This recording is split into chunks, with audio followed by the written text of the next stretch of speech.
My name is Amanda LaGrange, and I am the CEO of TechDump.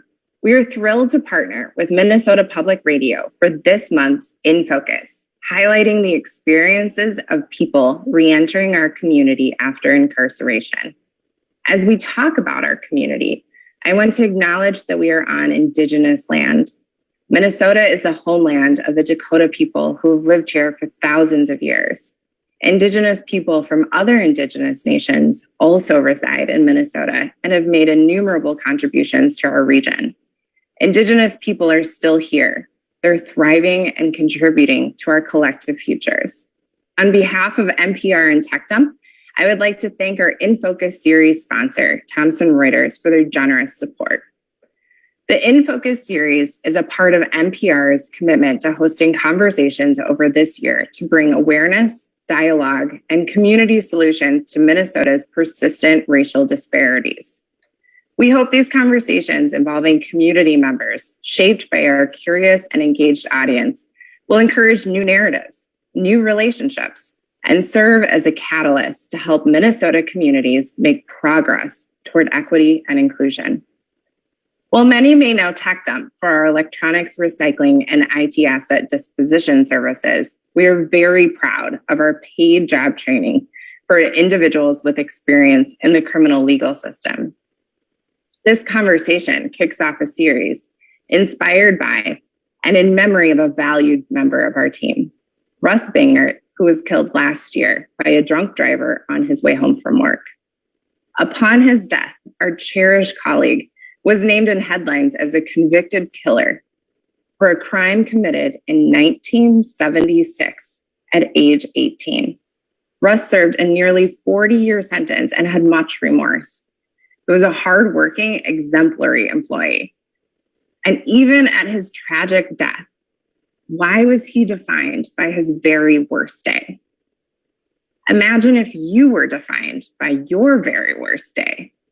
Not just a regular bad day where you woke up late or spilled your coffee, but a very worst day, one that had long-term consequences, one that hurt others, impacted lives, and there was no way to undo it.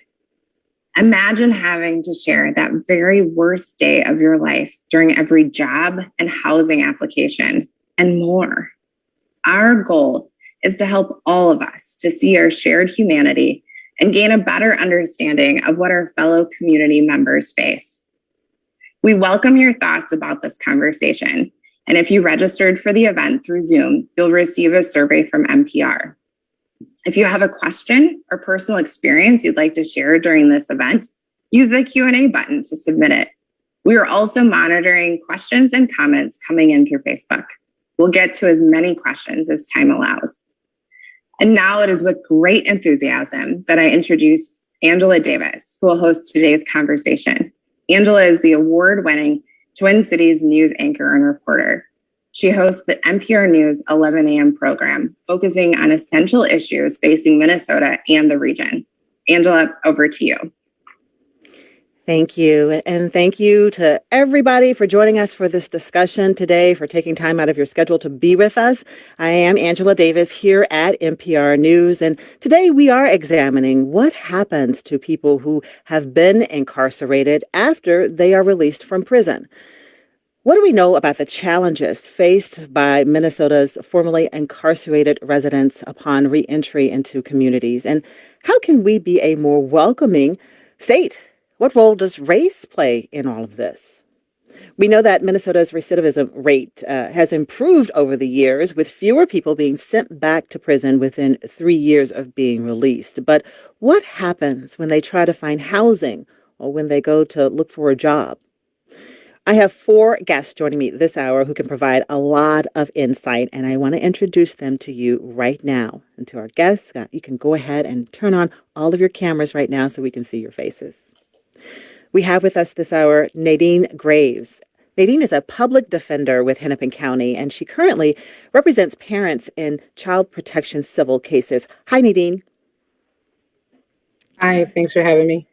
Certainly. We also have Richard McLemore with us. Richard is the executive director of McLemore Holdings. He leads housing education workshops, including courses for formerly incarcerated Minnesotans. Hi there, Richard. Hey, good morning. Thank you for having me. This is going to be great. Certainly. Also, we have Brother Shane Price with us.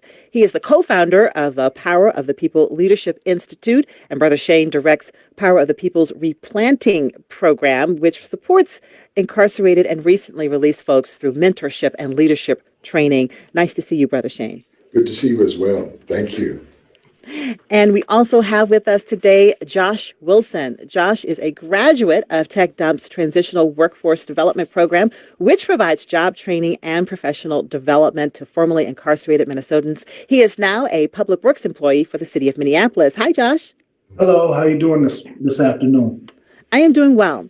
You know, each of you has a very personal connection to this topic of incarceration and reentry.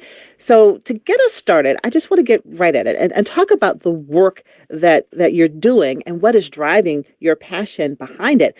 Beginning with you, Nadine, you're a public defender for Hennepin County. But much earlier in life, you got into trouble with the law as a teenager. You had a juvenile criminal record. Tell us about the impact that had on your life as a young adult.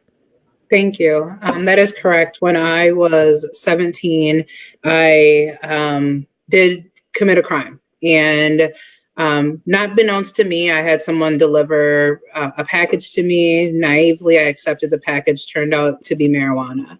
At the time, I was working as a nursing assistant. And because of my criminal record, I could no longer work in that capacity. Fortunately for me, I had family that lived out of state, and I was able to move and essentially start the rehabilitative process that Minnesota courts would later require me to demonstrate in order to get an expungement. Because of that experience, I have become super passionate and really involved in the criminal justice system, or criminal legal system, as I've come to call it. I studied criminal justice and sociology as an undergrad student. Upon graduating, I started working in reentry services, helping people recently released from prison find employment. So I did that through Emerge and Goodwill Easter Seals and Hired, and partnering with, as an AmeriCorps Vista, with the Council of Crime and Justice. And so Nadine, go ahead. I want to ask you about that particular work, trying to help people find a job. What did you see there? What really stuck with you in that early work and trying to help people who had been incarcerated find a job? In the early work, a lot of employers were not having it. I would often hear employers asking me, why should they hire those people?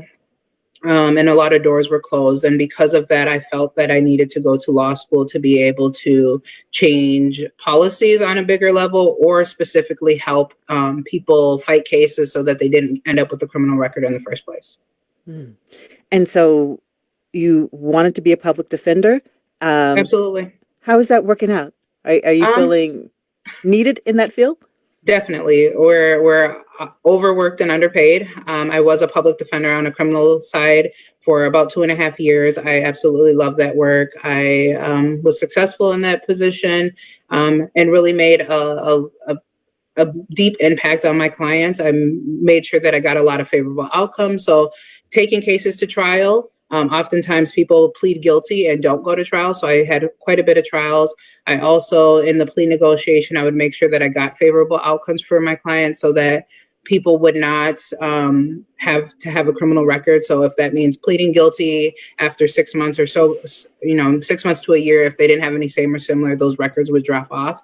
I was always intentional with that because I knew the impact of what criminal records could do to people once they leave my services. And Nadine, tell me, what have you witnessed when we compare non-white offenders to white folks? What have you seen? Is there a difference there? I do think there's a difference. I think non-white people, Black people, are over-policed. And so you tend to see them see people of color in the criminal justice system more. When it comes to pleas, I did provide a resource for the Minnesota sentencing guideline. You can see through there, they give an annual report, and it shows that oftentimes, yes, there are more white people that are incarcerated, but when you look at the numbers compared to what the overall demographic of Minnesota is, you can clearly see the disparities there. And so, yeah, I've seen firsthand where I know prosecutors offered certain dispositions because a person was not Black. And so that's frustrating to see. And, you know, I would call it out as best as I could. And harsher sentences as well? Yeah, absolutely. Richard, you work as a housing educator at Macklemore Holdings. And let's talk about your background, because I know that you went to prison when you were 17 years old and you stayed there until you were 37. What did you face when you were released? What were you looking at when you came out? Wow, that's a big question. I was looking at everything. You know what I mean? Pop says, all with the exception of nothing, right? So like everything, all of my life was beginning over. And it was interesting because, I had the understanding and the body, the physical presence of a 37-year-old, but, I had been away in a situation that keeps you on edge and doesn't really give you the ability to grow up emotionally, for almost 2 decades. So I got out as a man, right? But emotionally and somewhat mentally, I was still very young. Right. So I had a lot of growing up to do when I first got out. I had never held a traditional job. The reason I was sent to prison is because I was what they call a loss of life offender. I took someone's life. They called it in the course of a drug deal. It was not, but I was selling drugs as a youth. So I never really had that job that brought a sustainable income. Right. I never did a resume. I really had never done a formal interview. I'd worked at McDonald's and things like that. And when you're a teenager, they joke with you. They already know if they're going to hire you a lot of times before they sit you down, right? So it was different actually having to like work and go out and get a job and show up to a job every day and be accountable to that job. And my first job was actually at AVP, and I love that agency, Alternatives to Violence Project. I'm fresh out of a correctional institution. They have no idea if I can do this job, and they hired me to coordinate their entire program. Where I went from being incarcerated to the very next day or very next week, working with these same correctional facilities, setting up these psychosocial workshops that AVP does in 5 of the 7 correctional facilities in Minnesota. So I learned a lot there. But, Angela, just to answer your question, I had to learn everything. I had to learn everything over. I had to learn how to drive again. I learned everything you could think of over again. Well, Richard, you've devoted years now to working in housing. Why is housing so important to you and being a housing educator for people who've been incarcerated? Yeah, definitely. So, housing is one of many barriers when you get out, but it's one of the most important ones, right? It's right up there with employment and your wellness, your mental health, right? You got to have a place where you can go and recharge. You got to have a place where you can just get away. You got to have a place where you can be the king or the queen of your castle, right? You need that space. And when you're not afforded, it's a domino effect, and I can attest to that. When I got out, I lived with my mother, but I was homeless. I'm a 37-year-old man, and I'm told that it's okay if I live with my mother, but I knew that that's not something I should be doing as a 37-year-old man, right? So it bothered me. That term homeless. Your name's not on anything. If mom gets mad, she can put you out, right? So in the traditional sense of the word, I was homeless. I started looking around. I probably put in 30, 40 applications, all between $30 and $40 a piece. It was always no. I finally ended up finding a place. My first place, it cost me $1,500 for a studio. And I had to pay it because I needed my space, right? I just talked about that. So I was exploited. I was taken advantage of, right? I'm working multiple jobs trying to stay ahead. I'm dealing with all of the fallout and the ramifications on being on community corrections, that scarlet letter of being a felon. So yeah, it was deeply impactful, this housing thing, because I didn't have it. And as I went through all of my struggles, I remembered them, Angela, and that's really what kind of catapulted me into wanting to educate people. What I say, out of educating folks out of ignorance, right? Because we don't know. And that goes bigger than people are incarcerated. Because if you think about it, there is no traditional educational system that has any housing component to it. There's nothing in our traditional education system that says we're going to teach you how to move out of your mother's house. Right. You said you were exploited. Were you overcharged for rent, do you believe, because you had a record? So my place is about 400 square feet, and I was paying $1,500, including some utilities. Yes, I was highly exploited, and I didn't have a choice because I was tired of paying application fees. I was tired of being threatened with being removed from my home because, once again, I'm living with my mother. My mother's a senior, and I don't want to get too much into that, but my mother has her own struggles, her own mental health struggles, so she needs her space. So yes, I didn't have a choice but to pay $1,500, and I was only making $17 an hour at one of my jobs, and I think 14 at the other one. So about 80% of my income, which I teach about, anything over a third, you're eventually going to find yourself struggling again. 80% of my income was 80%. going towards one thing. Yeah, I So was being exploited. so there's no peace of mind. You're in your castle, but you're just thinking about all that you can't do because all your money is going to housing. Brother Shane, I see you nodding a lot. What can you say to us about housing and how difficult it is to find housing once you are released from prison? Well, first of all, I have to just go back and congratulate Sister Nadine, because I watched her work hard, really hard, to become an attorney. And we in the community are very proud of her. And grateful for her efforts.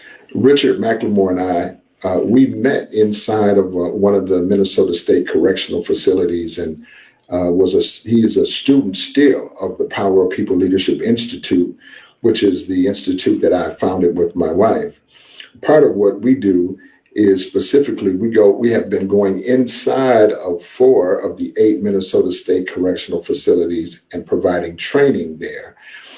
We did that and believed that initially we started in in 05 or so. We believed that we would just do the training, just personal development and leadership. How do you develop yourself and how do you become a leader? We later realized, like Richard has indicated, many guys didn't have a place to go. And so we had to get into the housing business ourselves vicariously, because we had to offer an option for our graduates when they were returning home. And Richard is being so candid, and I appreciate that, in explaining to us how vital the housing piece really is for those individuals who go back to, say, an ex or some love interest, which sounds good, but as Richard indicated, it can turn into an argument, and that argument can turn into you needing to be able to leave that property. And then by virtue of your parole, being homeless is a direct violation, and you're eligible to be returned to incarceration just for not having a location. I'll mention to you that we had no intention of becoming property owners or rent or having housing available to our clients. But one of our gentlemen who was working so hard in prison, this is during the Bush Jr.'s administration, when the economy got so bad that these guys were losing their jobs through no fault of their own, and were threatened by landlords who would go directly to parole officers, skipping the courts and violating the person's right as a renter, but going directly to the probation officer or parole officer and complaining about the rent. The parole officer would violate, that's a technical violation. And so we implored one agent back in, I think it was 09 or so, hey, we'll pay the back rent for this young man and we'll provide him with a job. And the agent turned me down and sent that man back to prison. I can still see his face because he still isn't home from that day. Josh Wilson, you're a graduate of Tech Dump's job training program, and now, as I mentioned, you work for the city of Minneapolis in Public Works. You're doing well now, but you have lived a life of repeat incarceration, going in and out of prison several times. And I'm just curious, what do you think led to you being arrested over and over again? Well, for starters, I think the major part was education. For one, the thing that kept me going back and forth was the fact that it became a lifestyle. It became a lifestyle that I adapted to. It was just one of those things where I couldn't see my way out because I never got a chance. There was always barriers. One of the biggest things with the housing that everybody I hear them talking about, first things they're talking about, you know, your criminal history, that's the first thing. Oh no, you can't live here. You can't live here. Or they will double your deposit. And I wasn't, you know, I wasn't no corporate type of guy or had a degree or anything. So, you know, I was always working minimal jobs, working $10 an hour, $12 an hour. I couldn't afford it, you know, so that would keep me right back into the cycle of going right back because I couldn't afford no housing. And then I also couldn't get a job that I could support myself. So I would just keep going back, keep committing crimes. I mean, I was a person, I've been booked in Hennepin County over 50 times, been to prison 4 times, you know, and this last time when I got out, a friend of mine introduced me to what is now Tech Dump. It was called Job Foundations at that time. And there, you know, I said, oh, this is a fit, because the first day I was there, I never forget the owner handed me a credit card and told me to go fill up the truck. And I laughed at him. I said, do you know I just got out of prison for credit card fraud? And he looked at me in my face. He said, man, this is a place of second chances. And I took that and ran. And from that moment, everything started changing. You've talked a lot about one of the biggest problems with people coming out of incarceration is finding a job that pays enough.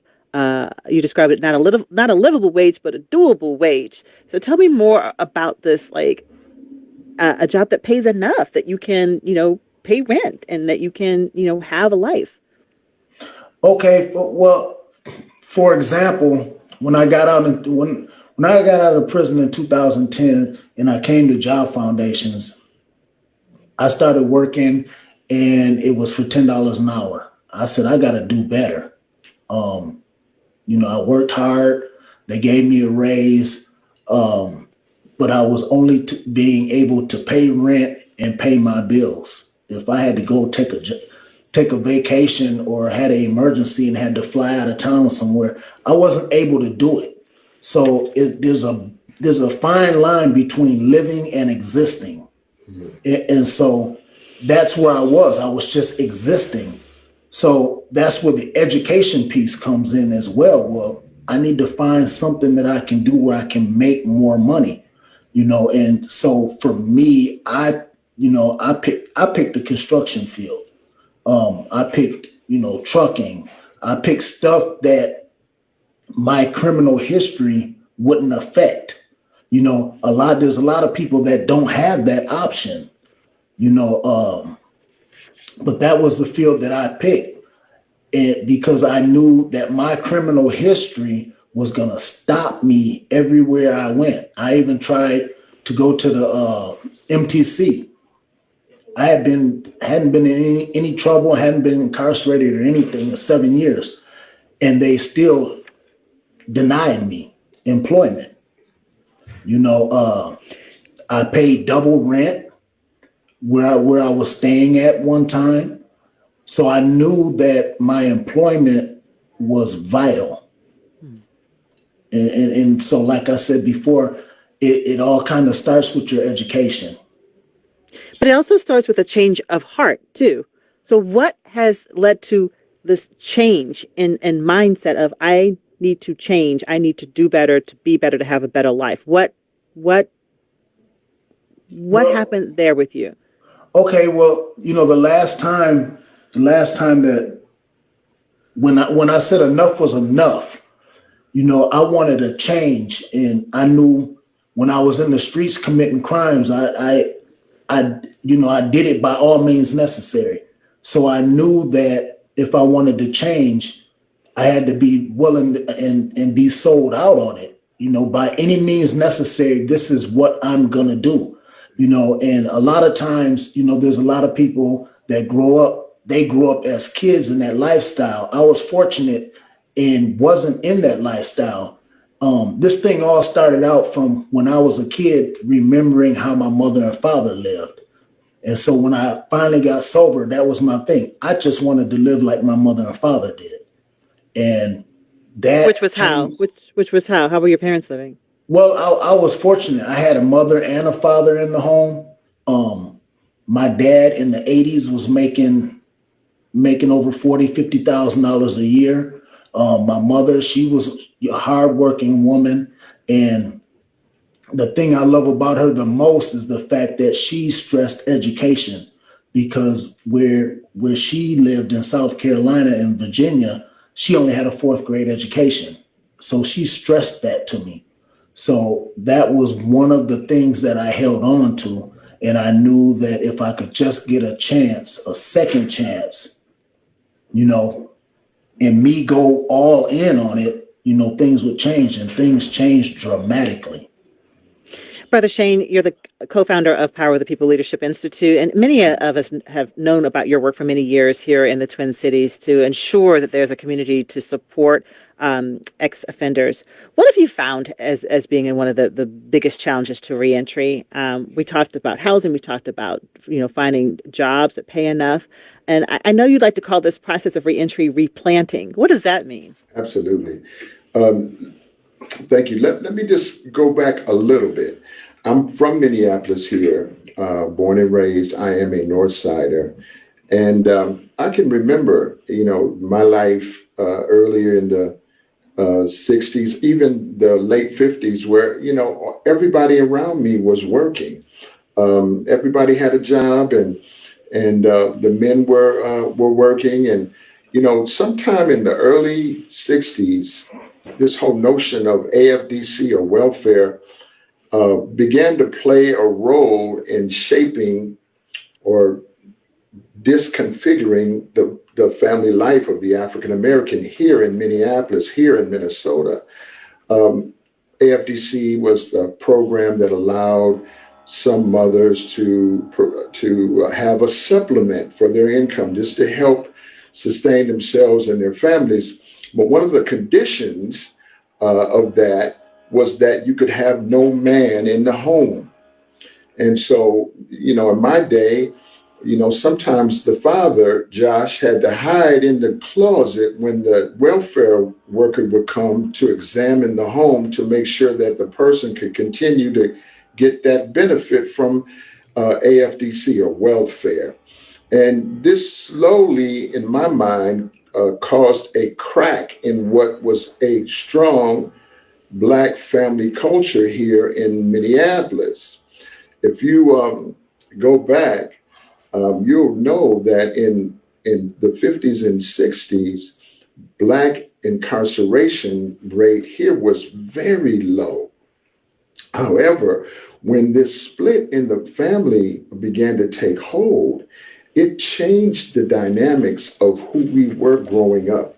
And a family that is shattered begins to raise children because of the racial injustice built into the system, begins to raise children vicariously to go directly to prison, the cradle to the prison pipeline. You've heard this talked about and mentioned. It's a real thing for us. And I always reflect on a report that was written back in 1964. It was commissioned by President Johnson, Lyndon Baines Johnson at that time, of Mr. Daniel Patrick Moynihan, called the Moynihan Report. And the question that this research report was to answer was, why are Black families struggling? Why are Black people struggling? And it picks up on Josh's point, that educational point, because what Patrick did was Mr. Moynihan did was he began to look at the construct of the Black family and the deconstruct. And his analysis was, because deconstruction is taking place in the Black family, in the next 20 years or 30 years, this community is going to be at very, very high risk. While he received some criticism for his analysis back in that day, I have gone back and examined that report thoroughly, and it seems to me, Angela, that it's spot on. And so it reminds me of what Josh just indicated. His family was intact, but as the social structure of the African-American community here in Minneapolis and even around the country began to divest crime or hanging out or those kinds of things began to be a cultural norm as opposed to being an exception that they were prior to that. I will mention, and then I'll let someone else share, Judge Kevin Burke. Judge Burke is a respected judge on the bench, and I think, Nadine, you may have engaged Judge Burke over your career. He's older now, but he wrote a op-ed piece for the Star Tribune. It's dated November 7th of 2014. Here's what Judge Burke said. On race and justice, we are still in denial. And his assertion in this article is that African Americans are overrepresented in the corrections. And I'll just quote his words. It says, before you conclude that this is a problem with Minneapolis police, stop. All of the police, prosecutors, defenders, correctional officers, and the community at large own a piece of this mess. And yes, so do elected officials, including judges. Every one of us in the justice system bears responsibility for this problem of incarceration and racial injustice where Black and Brown people are concerned. This is why, Angela, in answer to your question, we had to rename our reentry program because reentry under that old rubric was failing. You mentioned earlier in your opening that the rate of return to prison is improving, and I will suggest to you, under closer inspection, it's because of COVID that the rate has slowed down somewhat, and that the recognition is that there's no space and for low-level crimes. Last year, or I should say this year, the 2021 budget in corrections is $624,504,000. $624 million is the budget. Let's follow the money.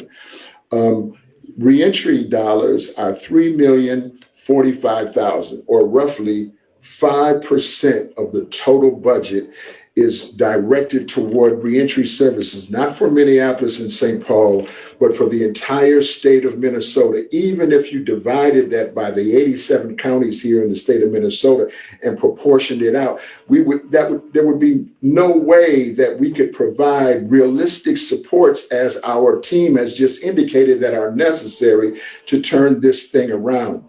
My hypothesis is, and my wife, I think, agrees with me, is that we have to replant ourselves. We have to create another way for us to be and another way for us to grow. And this is why we call our services replanting services. We say that because we have trained inside, and we believe that training inside is important for tilling the ground for the replanting that you heard Richard talk about, or that you're hearing Josh talk about, that is necessary to be trained inside. And this is what we say, and I'll stop. We say that there's a good life that you can still live if you can manage your time correctly. The good life is available to you if you make a clear decision. That's what Josh just got through saying.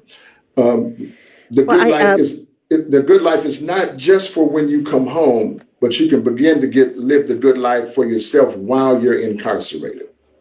Thank you, Brother Shane. I want to bring in some questions that we're getting from our audience. Rebecca is asking this. Could you talk about your educational experiences while inside? What was offered? What should be offered by the Department of Corrections in order to support people before their release?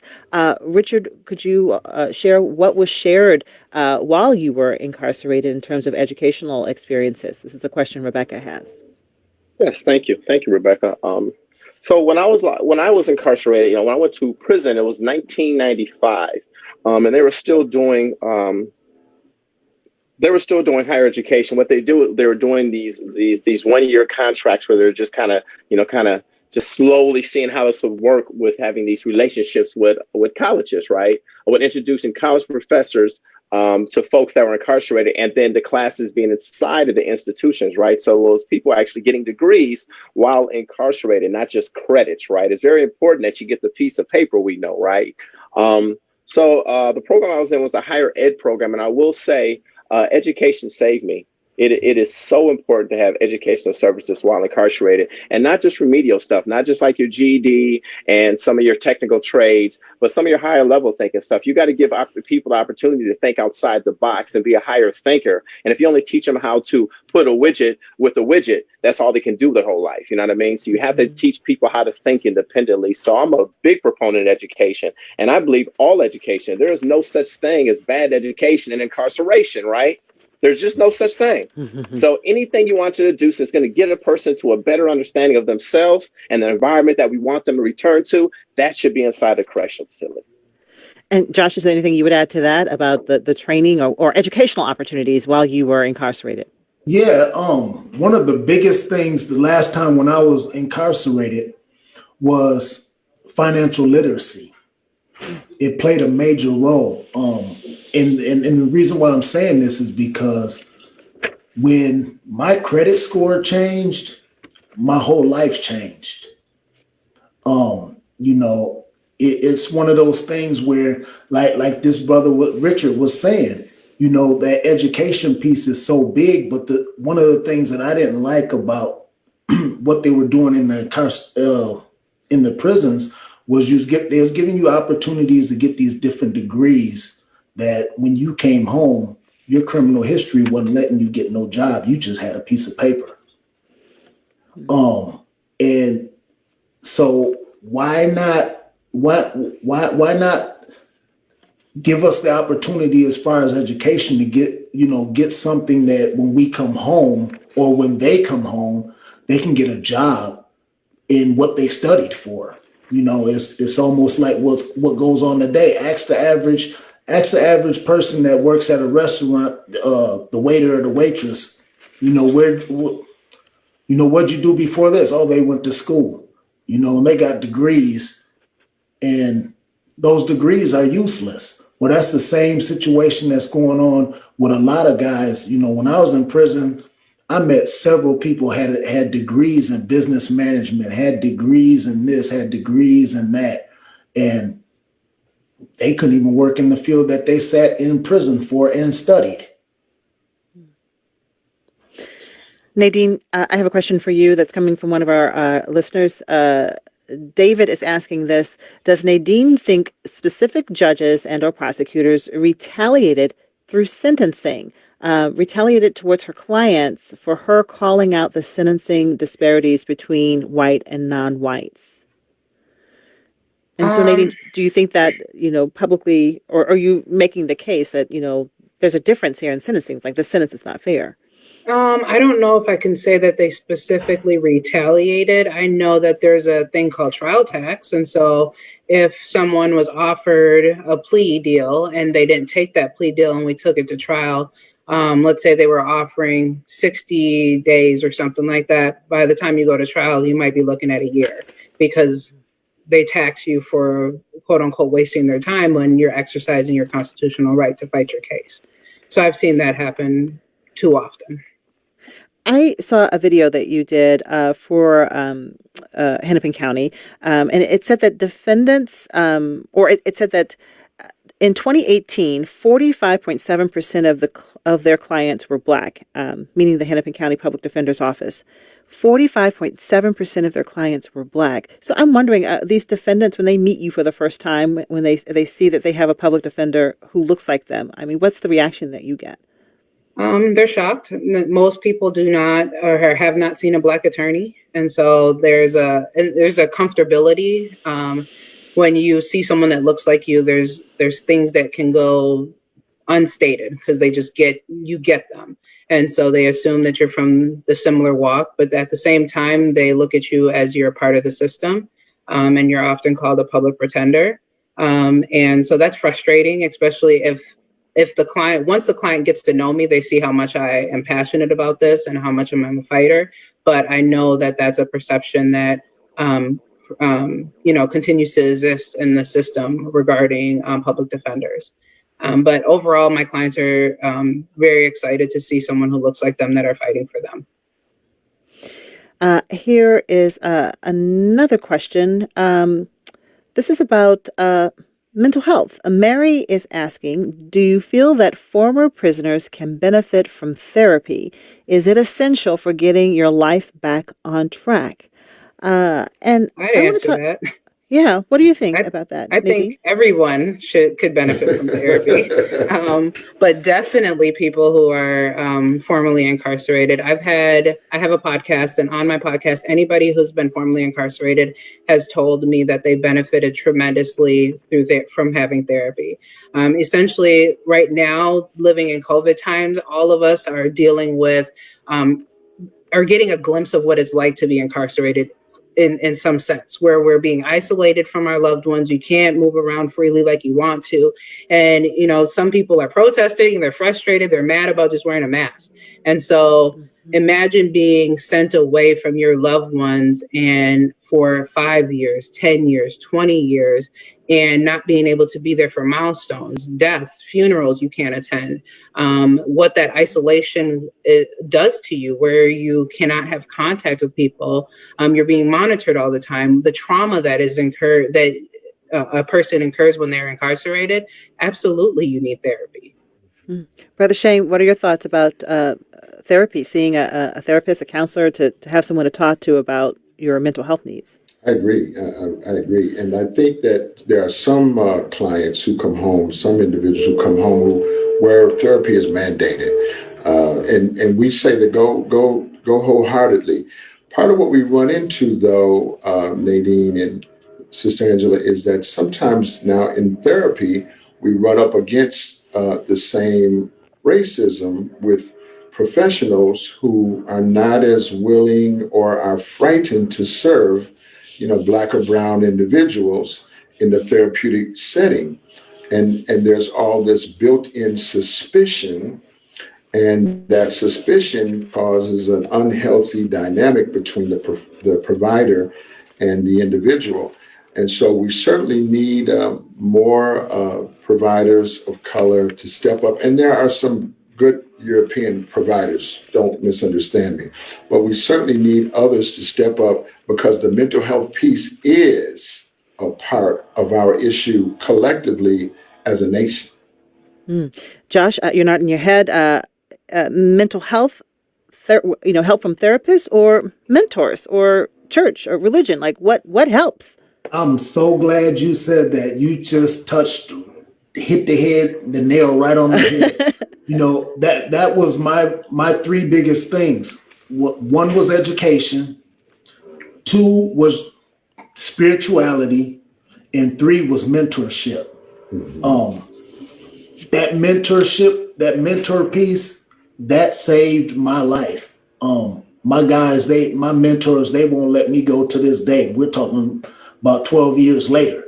Where did these mentors come from? Where did you meet them? Well, I met two of my mentors right here at Tech Dump.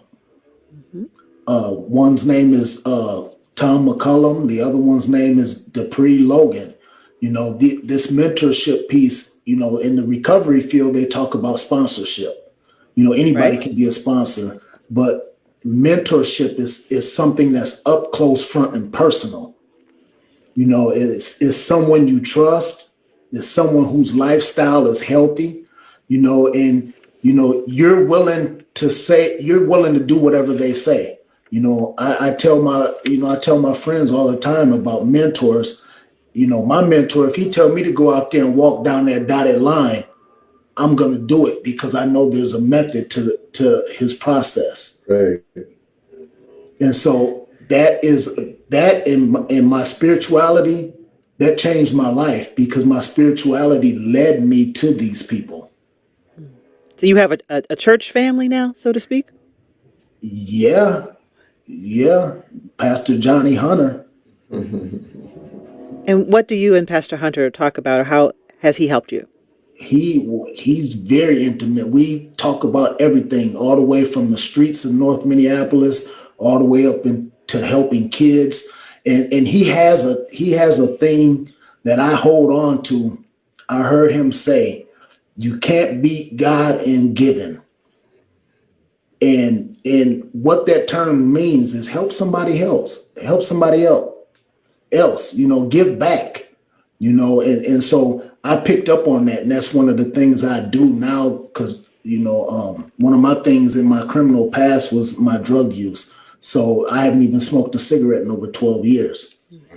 So my thing is, I am willing to help anybody that wants to go to treatment. If somebody in this, where I'm at right now, knocked on the door and said, man, brother, I need to go to treatment. Okay, I'd have to get up and go, because that was my commitment to God, that I would help them. And I'm connected with two, sometimes three different treatment centers where I can just go in with somebody and they're going to take them. Richard, I want you to weigh in on this question from one of our listeners about therapy. Would people who've been incarcerated benefit from getting counseling upon, coming out?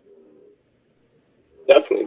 I can't say anything that hasn't already been said. I mean, I got my undergrad and my graduate works in mental health, and I'm a practitioner today, so I deeply believe in it. And I think Pops is right. Sometimes you get these folks that you're supposed to talk to that already have an opinion about you before you ever opened your mouth, and that's kind of hard to build a relationship with someone that you can tell. Because one of the things about being incarcerated, and I don't know if Josh spoke on this, but once you're inside of a place like that, you're incredibly apt at picking up on body language, right?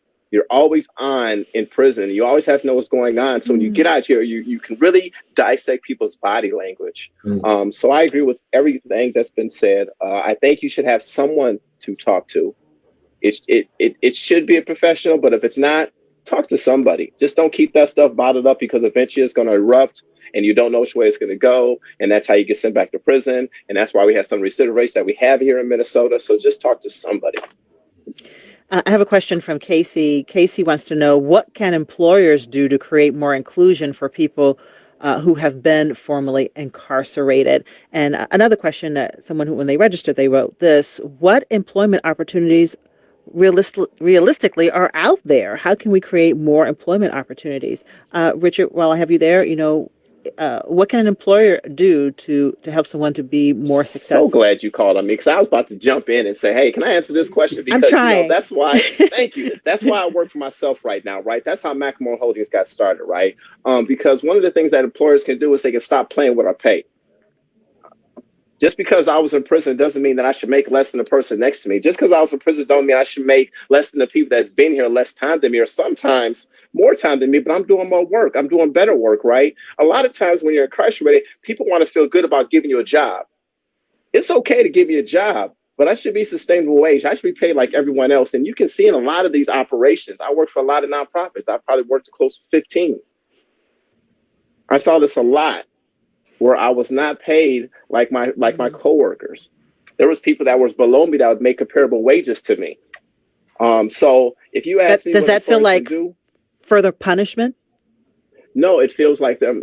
Yeah, it does feel like that on my end, but it's I don't want to answer like that, Angela, because I'm not looking at it. I don't look at it like that. I look at it as they have opportunity and they're taking advantage. That's how I feel. They know you need the job. They know your ability to move around and just retain employment elsewhere is difficult, if not impossible. So they take advantage of that. They avoid promotions. They give you the inflation raises, but they never want to sit you down and talk about you being valued and how we retain you, because we have to talk about bills if we're talking about that. We have to talk about finances, and it's an ugly conversation, but we have to have that conversation. And my experience is employers that understand a person has a justice impacted past, they feel like they don't have to have that conversation with them.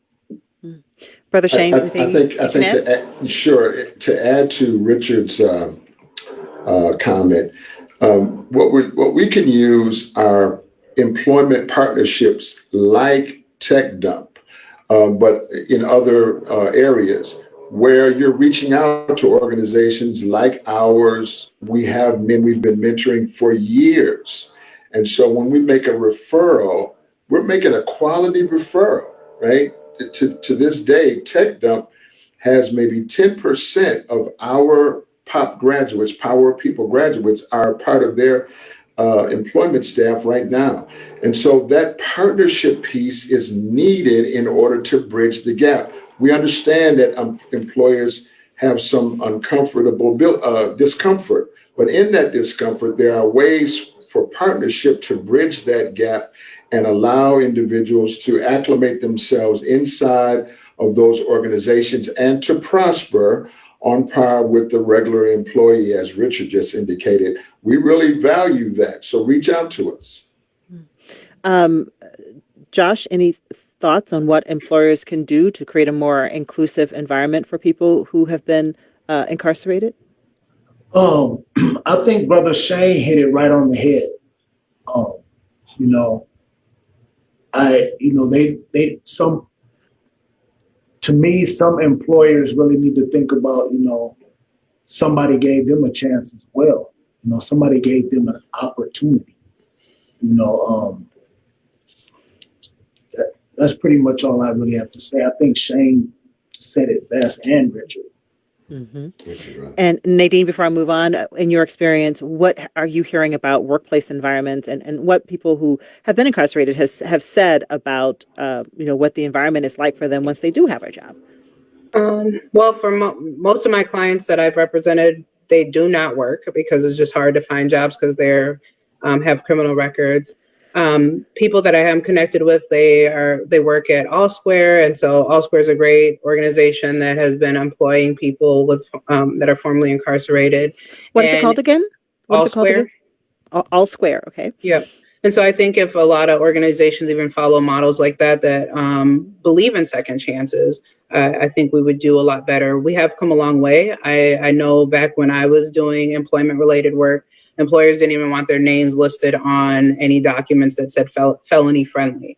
And I don't understand why we can't be felony friendly, why we can't have second chance opportunities for people, because we know that, when someone's gainfully employed, they're least likely to commit crimes, they're least likely to recidivate, all of those things. So I think if we have a shift in people's mentality and perception and really actually want to have safer communities, then they would, get on board and want to be, felon friendly. Nadine, I have a question here from listener Andrea or Andrea, I'm not sure which, but this person asked, the number of women being incarcerated has risen dramatically in the last few decades. What resources are available for these women and their children? Nadine, what can you share with us about the number of women who are now incarcerated and what's available to help them? What I do know is that most of the women currently incarcerated in Minnesota prisons are mothers and were living with their minor children before they went to prison. I have represented some of those mothers in child protection cases, trying to figure out how to just get their kids placed with family members, which again, criminal records plays a huge part, because if someone has a record, if it was me and my mother had a criminal record, my mother could not take my children because she couldn't get licensed. And so criminal records, affect people in so many ways.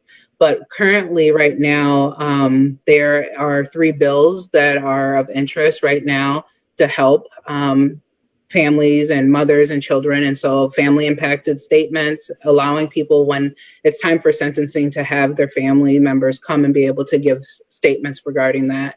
There are also primary caregiver bill that's being presented right now as well. There's an organization called Children of Incarcerated Caregivers that also provides resources to professionals that are helping to advocate for sentencing modifications for parents when they're going to prison.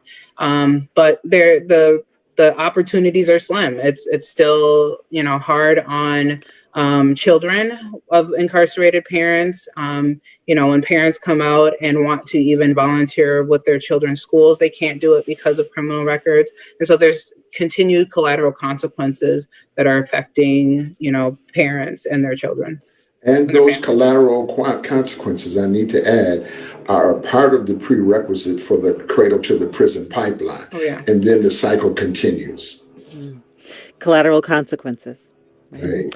A lot of people, several participants are asking right now, others have asked, when they registered for this event, they want to know what can we do to help people coming out of prison re-enter society? So how can I support my formerly incarcerated family member, my neighbor, or a student or a patient that we know? A lot of people will say, my cousin who just got out. Right? A lot of us know people who just got out. So if you're in that position, you know someone, and maybe not, closely, but maybe you are close. What can you do to be supportive as, a family member or a friend? Josh, what do you think would, or what have you seen has been helpful to you?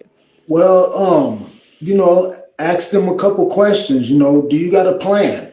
What's your plan? What do you want to do? For me, I had to ask myself some of those questions, but my mentor asked me, well, what do you like to do? I feel in my heart,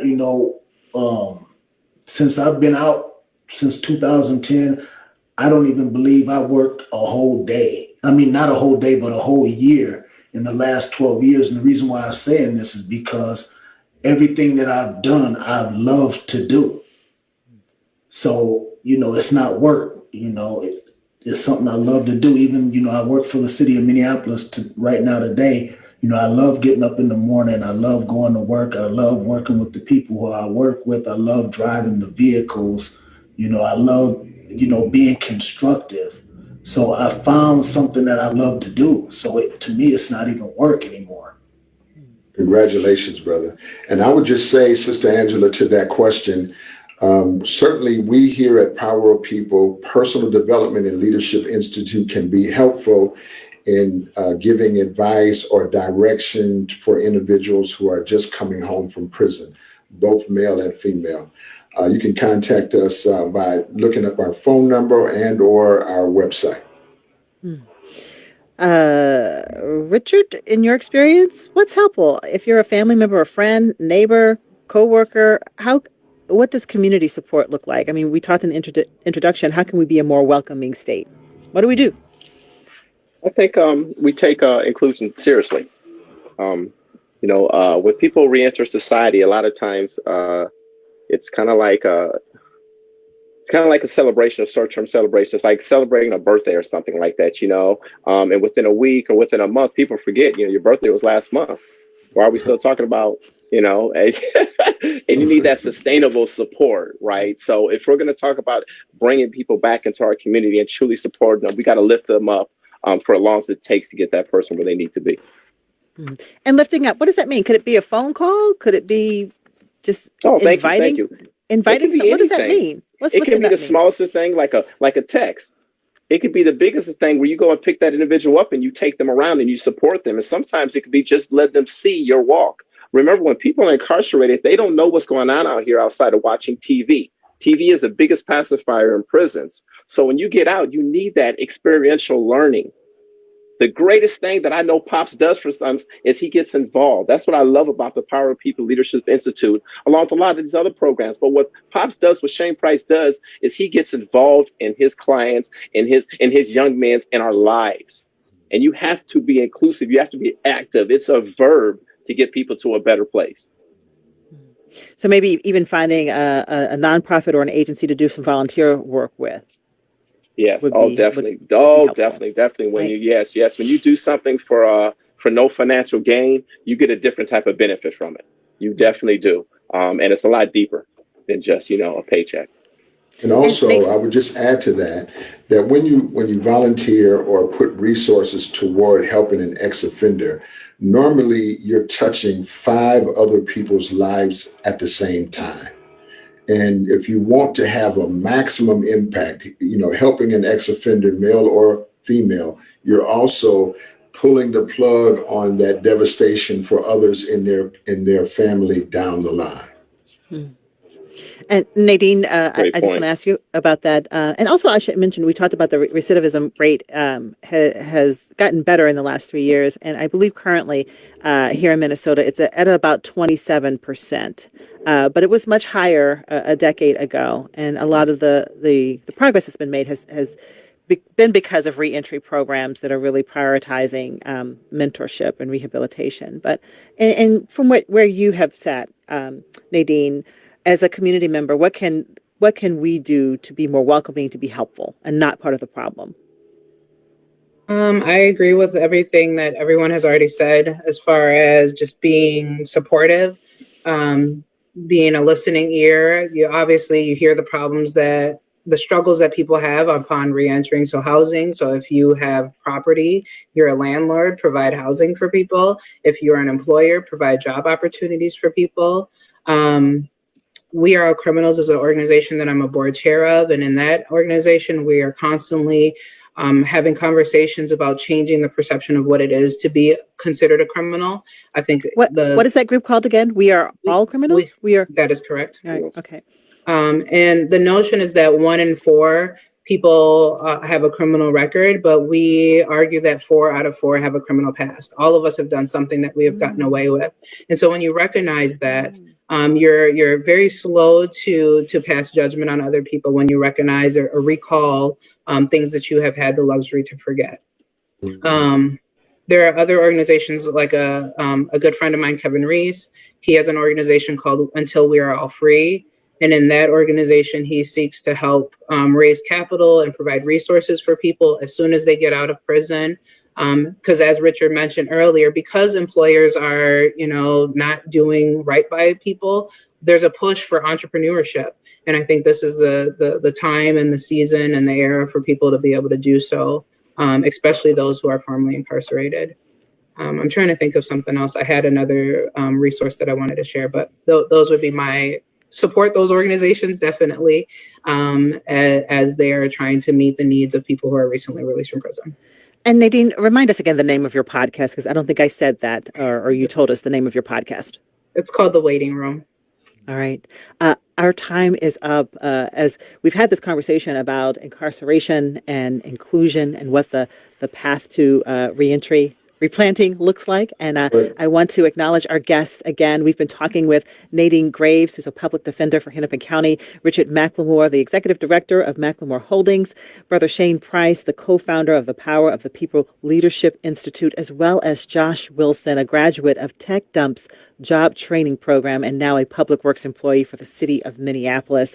I want to thank all of our guests for just sharing your stories. It's been very helpful.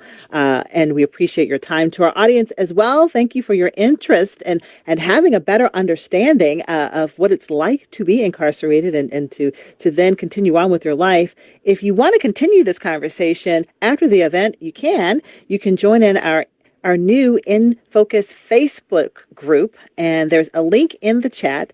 Richard McLemore there is going to be joining us in that space to continue with the question and answer part of the discussion. If you want to continue talking about it, you certainly can. Again, that's our In Focus Facebook group. The link is in the chat. And when I say In Focus, this is a series of discussions that is part of MPR's commitment to hosting conversations over this next year to help us really have awareness and dialogue about community solutions to Minnesota's persistent racial disparities. And I want you to mark your calendar for our next virtual event like this. It's on March 31st, and we will be partnering with Twin Cities Diversity in Practice for a conversation that centers on how we are all experiencing the upcoming trial of former Minneapolis police officer Derek Chauvin, how we're experiencing it in different ways. And we will be highlighting some of the support efforts for communities that will be reliving that trauma and discuss some solutions to the longstanding racial disparities in our state. Look for more details on that in the weeks to come. This conversation was produced by MPR's Rachel Yang and Gregory Smith.